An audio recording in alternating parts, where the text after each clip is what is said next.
ઘોર જંગલ આવ્યું, જંગલમાં જઈને પદ્માસન વાળીને બેઠો ને પરમાત્માનું ધ્યાન કર્યું ને નામ લેતા લેતા લેતા લેતા લેતા એક તાર જ્યારે થયો, ભગવાને મને જરાક દર્શન આપ્યા અને જરાક ઠાકોરજીની જ્યાં મૂર્તિ દેખાડીને પણ દેખાતાની સાથે જ અદૃશ્ય થઈ ગઈ.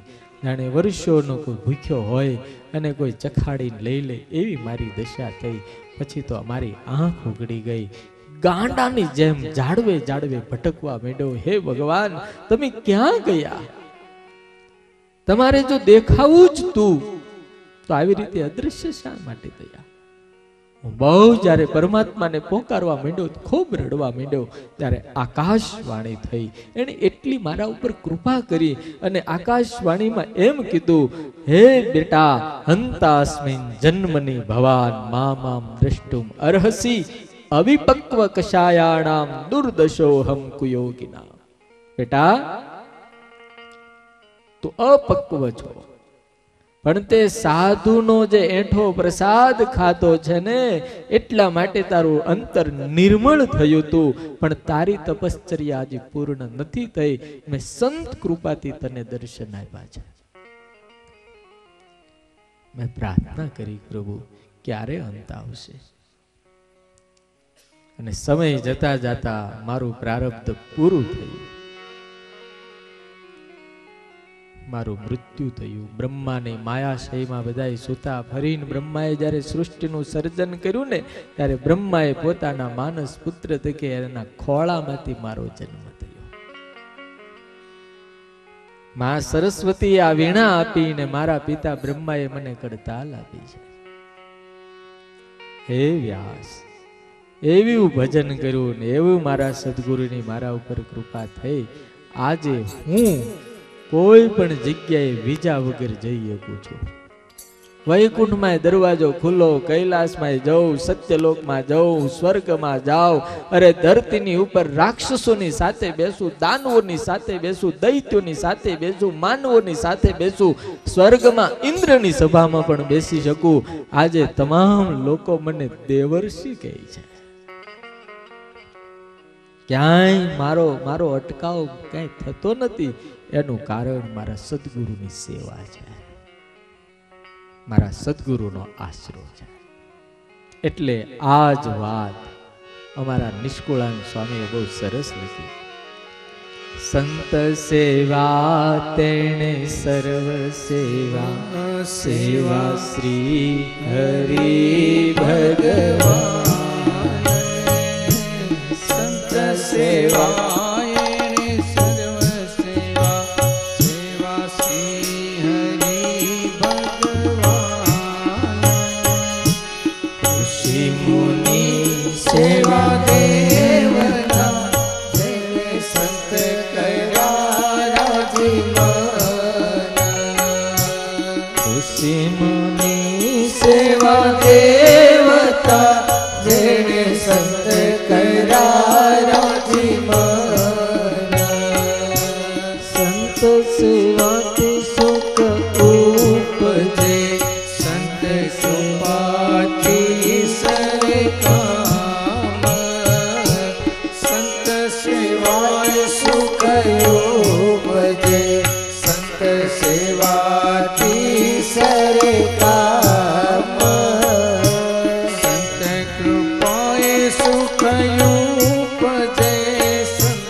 સાધુની સેવા જે કરે અહીંયા શાસ્ત્રો બોલે છે.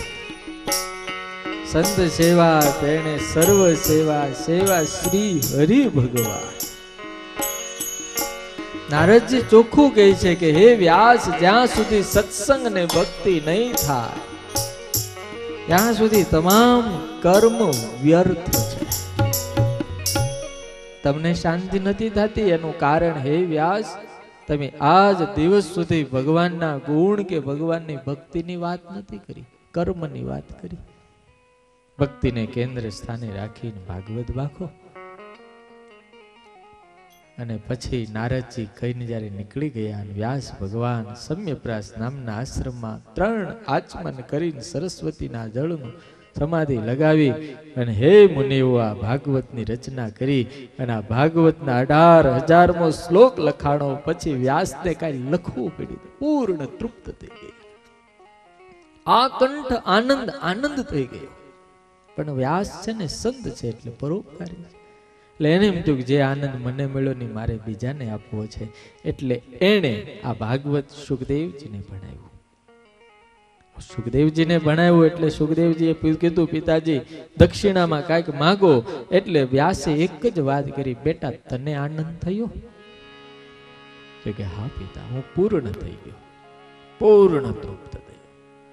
હવે આ ભાગવતના શ્લોક ગાયા વગર હું રહી નહીં શકું, તો બેટા જા, કરોડો જીવાત્માઓ દુખી છે, આદિ વ્યાધિને ઉપાધિના તાપમાં હળગે છે, એને શાંતિ આપ, એને આ ભાગવત આપ, એને ભગવાન આપજા.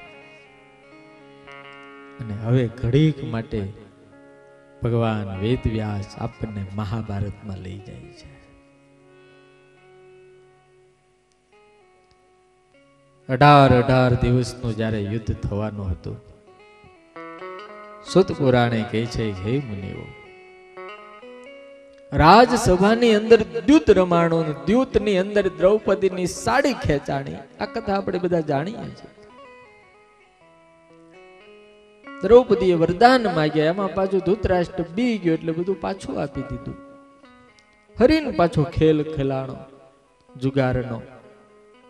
એમાં એવું નક્કી કરવામાં આવ્યું કે જે હારી જાય એને 12 વર્ષ સુધી વનમાં જવું ને 13મું વર્ષ અજ્ઞાતવાસ રહેવું.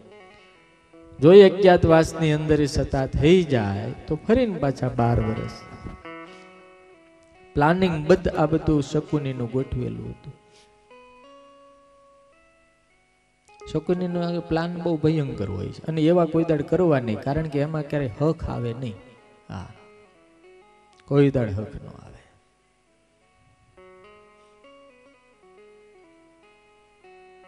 દાનત ઉપર આપણને પરિણામ મળે છે, મહેનત ઉપર નહીં.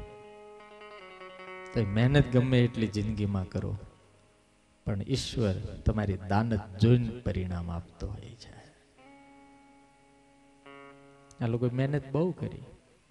5 પાંડવો અને 6 દ્રૌપદી વનમાં ગયા.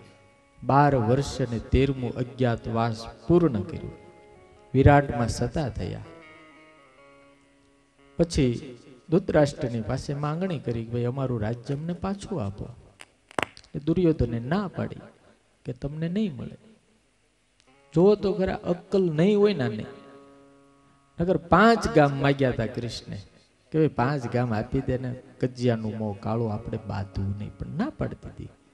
5 ગામ તો શું, પણ સાંભળો દ્વારિકાનાથ, આમ 100 હોય ને 100 ની અણી આમ મૂકવામાં આવે અને ઈ જેટલી ધરતી રોકે ને એટલી ધરતી પણ યુદ્ધ વિના આપવા તૈયાર નથી. આવું કહી દીધું. માગનાર કોણ છે? સમજોતા કરવા આવ્યું છે કોણ? તમે વિચાર તો કરો. દ્વારિકાનો માલિક, સોનાની નગરીનો માલિક, ભગવાન જેને કહેવામાં આવે છે. અને પછી યુદ્ધની શરૂઆત થઈ. એક પછી એક કૌરવ પક્ષની અંદર હાનિ થતા થતા થતા થતા થતા એ ભીષ્મ પડ્યા, દ્રોણ પડ્યા, કર્ણ પડ્યો, એ શૈલ્ય પડ્યા અને દુર્યોધનના 99 ભાઈ મરી ગયા. 18મો દિવસ છે યુદ્ધમાં. પોતાની માતા ગાંધારીના આશીર્વાદથી આખો વજ્રનો દુર્યોધન થઈ ગયો. 5 પાંડવો ભોળા છે ને ભગવાનના ભરોસે બેઠા છે. યુદ્ધ કરવાનું જયારે નક્કી થયું, દુર્યોધન, તમે મહાભારત જોયું છે, વાંચ્યું તો ન હોય, પાણીની અંદર જતો રહ્યો. 5 જણ ગયા. દુર્યોધનને બોલાવ્યો. દુર્યોધન જયારે બહાર નીકળ્યો ત્યારે ભોળા ભલા અને સીધા સાદા એવા ધર્મરાજ યુધિષ્ઠિરે એમ કીધું, દુર્યોધન, આમે 5 ઉભા છે, 5માંથી તું પણ એક પણ ને જો જીતી જા, ગમે એનું સિલેક્શન કરી એક પણ ને જીતી જા તો હસ્તિનાપુર તારું જા. આ મન ભાવે એમ બોલી જાય, ચિંતા કૃષ્ણને થાય. હા,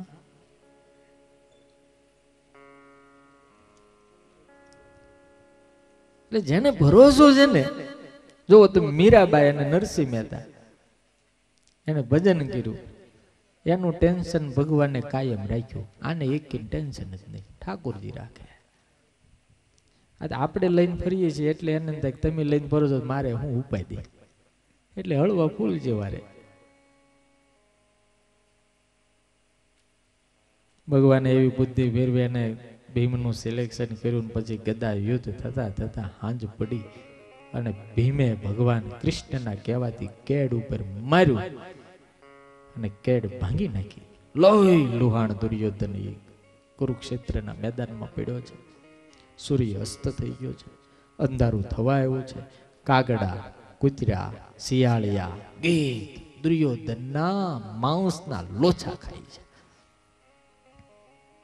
એક વખતનો હસ્તિનાપુરનો સમ્રાટ આમ હાકલ કરે ને હજારો દાસ દાસીઓ મહારાજ મહારાજ ખમા ખમા કરીને ઉભા રહેતા હોય પાણી પાવા માટે, વીંદડો નાખવા માટે. આજે એના મોઢા ઉપર ને શરીર ઉપર ધૂળ અને લોહી જામી ગયું છે. એના ગીધડા અને કૂતરાને તગડવા માટે પણ કોઈ સેવક હાજર નથી. નિર્બળ હાથેથી ગીધડાઓને કાગડાને તગડે છે. કુરુક્ષેત્રના મેદાનમાં પાણી પાણી, મને કોઈ પાણી પાવ, પાણી પાવ. તરસનો મારો તડફડે છે. વર્મા અને અશ્વસ્થામાં 3 જણા કૌરવોની સેનાના આ બધા સૈનિકો મહારથીઓ હતા. એ દુર્યોધનને ગોતતા ગોતતા ગોતતા નીકળે છે. અશ્વસ્થામાં બૂમ પાડે દુર્યોધન, હે દુર્યોધન કહા હો તુમ. દુર્યોધન નિરેક લઈને ઊંચો હાથ કરીને કે અશ્વસ્થામાં મેં યહાં હું, મુझे પાણી પીલા. અસ્વસ્થામાં બધા આવે છે. દુર્યોધનનું માથું એના ખોળામાં લઈ છે. લોહી અને ધૂળથી જે આમ આખું શરીર ખરડાયેલું, મોઢું સાફ કરે છે, પાણી પાય છે. અને એ વખતે અસ્વસ્થામાં હાથ જોડી કે છે દુર્યોધન તું મારો મિત્ર છો, આ પાપી શરીરમાંથી તારા જીવને છૂટો કરીને આ વેદના તને સહન કેમ થાય છે? અને ત્યારે કવિ કાગે જે કીધું ને, જે દુષ્ટ હોય ને દુષ્ટ જ રહે. હાકલ કરીને દુર્યોધને કીધું અસ્વસ્થામાં क्या तू मेरा मित्र हो और मित्र होकर ऐसा बोलता है? સાંભળી લે, જ્યાં સુધી આ ધરતીની ઉપર 5 પાંડવો જીવતા છે ને ત્યાં સુધી હખેથી મને મોત નહીં આવે. એ 5 માંથી એકનું માથું જો તું મને લાવી આપ તો હું શાંતિથી મરી શકું. વચન આપ. અને આ જે મિત્રતાનું ઋણ ઉતારવાનો તારી પાસે સમય છે, બોલ. અને અસ્વસ્થામાં એ વચન આપ્યું, જા દુર્યોધન, હું તને 5 માંથી એકનું માથું લાવી આપીશ. અને એમ કહેવાય છે કે અસ્વસ્થામાં કૃતવર્મા અને કૃપાચાર્ય 3 જણા જરા સંકલ્પ કરી નીકળે છે. રાત થઈ ગઈ છે. 18 દિવસનો યુદ્ધ કરી કરીને થાકી ગયેલા પાંડવો આજે વિજય મેળવ્યો છે એટલે શાંતિથી હુતા છે. પણ જ્યાં એણે પ્રતિજ્ઞા કરીને કૃષ્ણના પેટમાં ફાળ પડી ઊભા થઈ ગયા ઠાકોરજી કે હમણાં મારા પાંડવોને કાપી નાખશે. 5 પાંડવોને જગાડી અને ભગવાન અડધી રાતે ગંગા કાંઠે લઈ જાય છે. પણ આજે ભૂલ એવી થઈ ગયેલી કે જે જગ્યાએ કાયમ પાંડવો સૂતા હતા એ જ જગ્યાએ 5 પાંડવોના છોકરા એટલે દ્રૌપદીના 5 છોકરા સૂતેલા. ઈશ્વરની કળા અને ઈશ્વરનો પ્લાન કોઈ સમજી નથી શકતું. અસ્વસ્થામાં અડધી રાતે આવે છે. એ છાવણીને ફાડી અને એ 5 પાંડવો સૂતા છે માની 5 છોકરાના માથા કાપી. હજી તો લગ્ન નથી થયા, નવયુવાન છે, બાળક કહેવાય. એ 5 વાળના ચોટલા પકડી અને પોતાના બાપને જેને મારી નાખ્યા હતા એવા દૃષ્ટદ્યુમ્નને પણ મારી અને 5 માથા લઈ અને સીધો દોડતો એમ કહેવાય છે કે દુર્યોધન પાસે આવે છે. દુર્યોધનને કહે છે, દુર્યોધન તું કહેતો તો ને એકનું માથું લાવ, 5 ના લાવ્યો, બોલ. દુર્યોધનને એમ થયું કે 18 દિવસના અનુભવ પ્રમાણે એકને મારી નો એક આ 5ને મારી લાવ્યો, જાણે શાકભાજી ખરીદવા ગયો ને એમ પાછો આવ્યો. આ કઈ હેલું છે? દુર્યોધને કીધું કે એમાં જે ભીમનું માથું હોય ને મને આપ. એટલે ભીમના છોકરાનું માથું જે મોટું હતું એનો ઘા કરીને આપ્યું. દુર્યોધને 2 હાથમાં આમ કરીને પકડ્યું ને જ્યાં જોરથી દબાવ્યું, દબાવતાની સાથે જ આ માથાની જે ખોપરી હતી ને ફાટી ગઈ.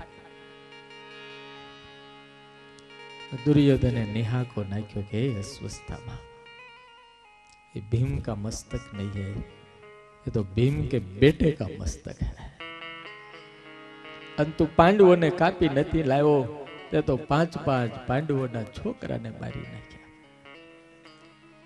અમારા વંશનું નિકંદન કાઢી નાખ્યું. હવે અમને અર્ઘ્ય આપવા વાળા, પિંડદાન કરવા વાળા અમારા વંશમાં કોઈ રહ્યું નહીં. પાંડવો વૃદ્ધ થઈ ગયા, અમે કોઈ રહ્યા નથી. હે અસ્વસ્થામાં, તે તો ભયંકર નિંદિત કર્મ કર્યું છે. ઈશ્વર મને તને ક્યારેય માફ નહીં કરે. નિહાકો નાખી દુર્યોધન તો મરી ગયો, પણ અસ્વસ્થામાં એમ થયું કે પાંડવો જીવતા છે એટલે હવે મને જીવતો નહીં રહેવા દે. દ્વારિકાનાથ જીવતા છે.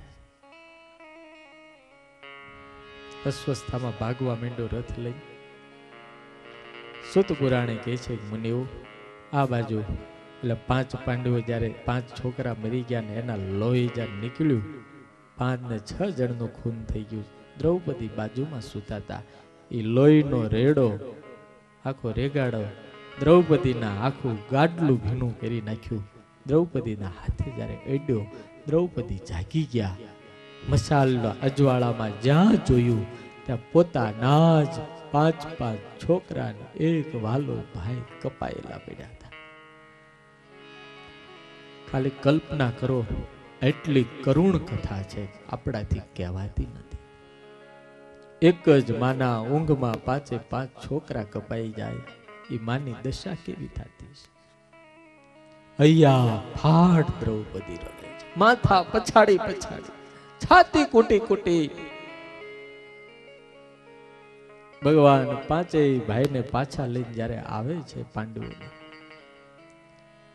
દ્રૌપદીનો રડવાનો અવાજ ધર્મરાજ યુધિષ્ઠિરે સાંભળ્યો. એને અર્જુનને કીધું, પાર્થ પાંચાલી રો રહી હૈ, કુછ ગડબડ હૈ. અર્જુને દોટ કાઢી. પાછળ કૃષ્ણ, ભીમ, સહદેવ, નકુલ, ધર્મરાજ, યુધિષ્ઠિર છાવણીમાં જે આવ્યા. દ્રૌપદીને બોલાવીને કહે છે, પાંચાલી ક્યું રોતી હો? ત્યારે પાંચાલી આમ કરીને આંગળી સીંધી. વાણી અને પાણી બંને સાથે વહેતા નથી. ક્યાં તમે રડી શકો ને ક્યાં તમે બોલી શકો. આમ જે આંગળી સીંધી ને, અર્જુને જોયું 5 પોતાના છોકરા ધડ વગેરેના, મસ્તક વગેરેના ધડ પીડાતા. ત્યાં તો કૃષ્ણ આવી ગયા. કૃષ્ણ આવ્યા ને એટલે તરત જ તેને અર્જુને પ્રતિજ્ઞા કરી, હે પાંચાલી, નિંદ્રાની અંદર તારા છોકરાને જેણે કાપી નાખ્યા છે, જેણે આ હત્યા કરી છે, જે આ ક્રૂર કર્મ કર્યું છે, એ હત્યારાને લાવી એનું માથું કાપી અને એનો એ માતાનો પાટલો બનાવીને એના ઉપર બેહારીને તારું સૂતકનું સ્નાન ન કરાવું ત્યાં સુધી તારા આંખના આંસુડા નહીં છૂટ્યા. ભગવાન કૃષ્ણ આવ્યા, ઓલું ત્યાં બાણ પડ્યું તું. અર્જુને જોઈને નક્કી કર્યું કે અસ્વસ્થામાંનું કામ છે. હે કેશવ, મારો રથ તૈયાર કરો. સોનાની નગરીનો માલિક જીપ પાર્થ કરી જેમ ડ્રાઈવર ગાડી કાઢે ને એમ રથ તૈયાર કરીને આવ્યા. અને અર્જુનજી એના ઉપર બેસીને શસ્ત્ર સજ્જ કર્યા. અને એમ કહેવાય છે કે આગળ અસ્વસ્થામાંનો રથ અને પાછળ અર્જુનનો રથ. જતા ભગવાનને એમ થયું, અર્જુનને એમ થયું કે રથ આગો છે. બાણ છડાવીને જ્યાં બાણ છોડ્યું, રથને ભાંગીને ભૂકો કરી નાખ્યો. અસ્વસ્થામાં પગપાળો દોડવા માંડ્યો.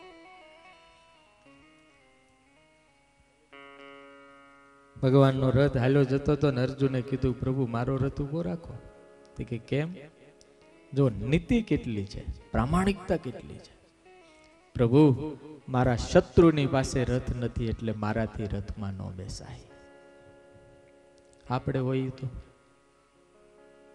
ઘા જોઈને આમ લાગ જોઈને જ ઘા કરીએ. વાલા ભક્તો, અમથા ભગવાન એના નોકર ન થાય, અમથા એના સારથી એટલે ડ્રાઈવર ન થાય, કાંઈક તો હોય. અર્જુન જ્યારે એની પાછળ જ્યારે પગપાળા દોડવા માંડ્યા, ઓલાએ બ્રહ્માસ્ત્ર છોડ્યું. બ્રહ્માસ્ત્ર જ્યારે બાળવા માંડ્યું, ભગવાનના કહેવાથી અર્જુને નારાયણાસ્ત્ર છોડીને બંને બ્રહ્માસ્ત્રને પાછા વાળ્યા. અને પછી એમ કહેવાય છે કે અશ્વત્થામાની પાછળ દોડતા દોડતા જે પગની લાત મારી, ધૂળ છાંટતો કરી દીધો. એ વાળ પકડી ખડગ ખેંચી અને જ્યાં ગળા ઉપર મારવા જાય અર્જુનજી, ત્યાં અંતરાત્માથી અર્જુનને અવાજ આવ્યો કે રૂક જાઓ અર્જુન, ब्राह्मण अवध्य होता है, ब्रह्म हत्या करना नहीं. अंदर थी अवाज आयो, आने नो मराय आपणाथी, ब्राह्मण छे. ત્યાં તો ભગવાન આવી ગયા. રથમાંથી દોરડું અર્જુને લીધું, એને બાંધતા હતા. એટલે ઠાકોરજી કહે પણ અર્જુન આને બાંધે છો શા માટે? એ પ્રભુ ત્યાં લઈ, અરે આને લઈ જઈને શું કરવાનું? આ 3.5 મણની કાયા, કાઢ તલવારને કાપી નાખ માથું. આવડો મોટો ભાર આપણે રથમાં લઈ જઈને ત્યાં લઈ જાઓ. અરે દ્રૌપદીની પાસે તે પ્રતિજ્ઞા શું કરી એ તો યાદ કર. અરે અર્જુન જેટલું કહે છે પ્રભુ મને એના દુર્ગુણ નહીં, મને એના ગુણ બતાવો. આ અસ્વસ્થામાંના બાપના અમારી ઉપર એટલા બધા ઉપકાર છે, એટલા બધા ઉપકાર છે કે ઉપકારનો બદલો અમે વાળી એક એમ નથી.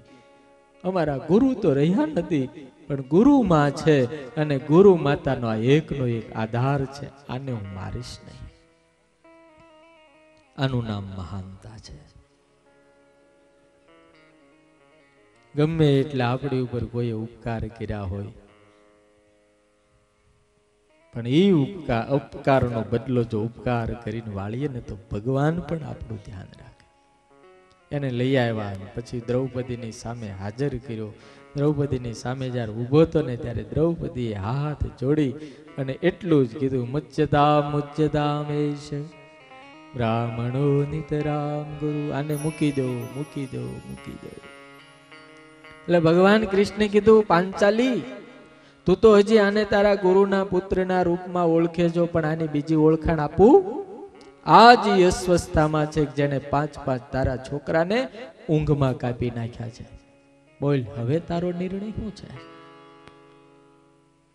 તો એ દ્રૌપદી હાથ જોડીને એક જ વાત કરે છે, બ્રાહ્મણ છે, અમારા ગુરુનો પુત્ર છે, એની માતાનો એકનો એક આધાર છે. એટલે હે ઠાકોર આને છોડી મૂકો, છોડી મૂકો, છોડી મૂકો. મારો નિશ્ચય છે આને મારશો નહીં. મારા છોકરા તો તમે પાછા નહીં લાવી શકો, પણ એક સ્ત્રી છું, માં છું, માં થઈને બીજી માને હું કઈ રીતે રડાવી શકું? મૂકી દો. સમજાય છે આ વાત? આ હકીકત છે. આપણાથી સહન થતું નથી. આ લોકોએ આટલું સહન કર્યું છે ને એટલે દુનિયાનો ઇતિહાસ ગાય છે, એટલે ભગવાન એના દાસ થઈને સેવા કરે છે. અને દિવસે દિવસે આપણી સહન શક્તિ બહુ ઓછી થવા માંડી. હવે તો કોઈને સહન કરવું જ નથી. છોકરાને કઈ કહેવાય નહીં, દીકરીને કઈ કહેવાય નહીં, અરે મોબાઈલ મગાય નહીં. કટાણે ઘરે આવે તોય કહેવાય નહીં ભાઈ ક્યાં ગઈ હતી. હા, ચોખ્ખું સંભળાવી દે, પ્લીઝ નો ડિસ્ટર્બ મી.